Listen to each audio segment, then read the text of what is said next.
The carefully curated image of Meghan Markle, the humanitarian, the global icon, the victim of a rigid monarchy, has been dealt its most devastating blow yet.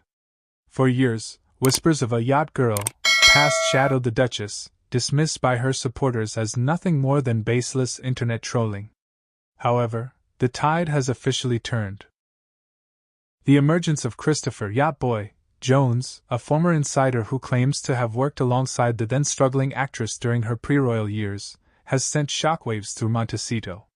With what many are calling indisputable proof of her presence at high-stakes Mediterranean gatherings, the narrative of Meghan as a self-made, independent woman is facing a brutal reckoning. This isn't just a rumor anymore. It's a full-scale exposure of a history Meghan Markle has spent millions of dollars and years of legal threats trying to erase. The controversy surrounding Meghan's past has always been her Achilles heel. While she presents herself as a woman who climbed the ladder through sheer talent and stardom, critics have long pointed to the murky gaps in her CV during the early 2000s. Jones, who operated within the elite yachting circles of the Cannes Film Festival and St. Tropez, has reportedly come forward with logs and eyewitness accounts that place Meghan in a very different spotlight.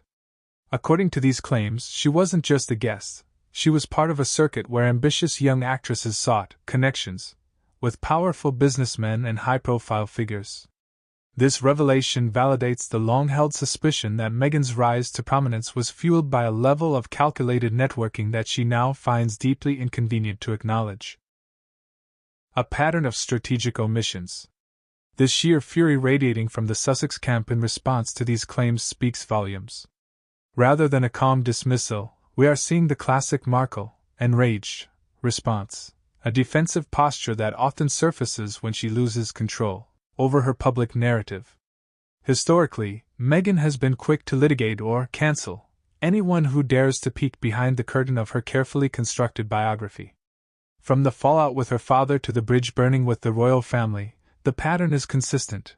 Anyone who provides a version of the truth that conflicts with her Duchess persona is immediately cast as a villain. Yet with Yacht Boy Jones presenting first-hand testimony, the victim card is becoming increasingly difficult to play. The implications of these yacht girl allegations go far beyond mere gossip. They strike at the heart of her credibility. If Meghan was indeed present at these events, as Jones asserts, it brings into question her initial claims about her relationship with the royal family. Specifically, the long-standing rumors regarding her alleged acquaintance with Prince Andrew prior to meeting Harry take on a new, darker significance. For years, the public has been told she didn't know who Harry was, or anything about the royals. If Jones's evidence places her in the same elite, hedonistic circles as the Duke of York years before the blind date, then her entire foundation of innocence is revealed as a strategic fabrication.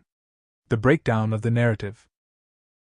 Critics argue that Meghan's controversy isn't just about what she did in her past, but the lengths she goes to hide it. Most people have a history, but most people aren't trying to position themselves as the world's moral compass. By portraying herself as a saintly figure of modern virtue, Meghan has invited this level of scrutiny. When Jones pours the proof, he isn't just sharing photos or logs. He is exposing the hypocrisy of a woman who demands transparency from the monarchy while remaining the most opaque figure in modern pop culture. The yacht girl tag is a symbol of the transactional nature of her early career, a reality that clashes violently with the feminist icon brand she currently sells. The validation of these claims serves as a victory for those who have long seen Meghan as a master manipulator of her own history. Throughout her time in the spotlight, she has consistently been the common denominator in every controversy she touches. Whether it's the bullying allegations from palace staff or the shifting stories in her high-profile interviews, the common thread is a flexible relationship with the truth. Christopher Jones has simply provided the anchor for these floating suspicions, tying her firmly to a past that involves more than just table waiting and calligraphy. The final reckoning. As this information spreads, the Duchess finds herself in a corner. The indisputable proof mentioned by insiders suggests that the days of simple denials are over. For a woman who prides herself on her voice, her silence on the specific details of the Jones testimony is deafening. The public is beginning to see the Yacht Girl history not as a smear campaign, but as a missing chapter of a very ambitious life. Meghan's rage is likely not born of being lied about, but of being finally, and accurately, identified. Ultimately, the saga of the Yacht Boy and the Duchess is a testament to the fact that you cannot build a palace of lies on a foundation of sand. Meghan Markle's controversy has always been her own making, a result of trying to be two different people at once. As the evidence pours out, it seems the world is finally getting to see the woman behind the title, and she is far more complicated, and far more calculating, than the victim she portrays.